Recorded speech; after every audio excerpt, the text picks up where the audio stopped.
আছে, মসজিদে পড়ে ফেলবেন। না ভাই, আপনিই পড়েন, আমি বাসায় যেয়ে পড়ব। বাসায় গিয়ে? আই ট্যাক্সি যাবা? কোথায় যাবেন মামা? এই তো পান্থপথ। হ্যাঁ যাবো, মিটার থেকে 20 টাকা বাড়ায় দিন। হ্যাঁ হ্যাঁ, চলো চলো।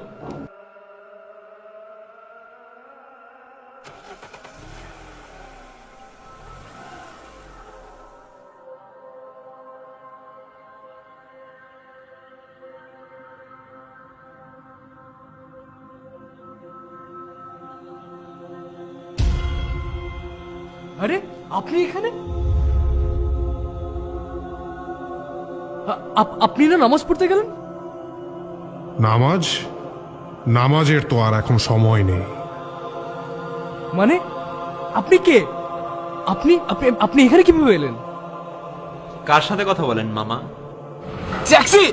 Break break!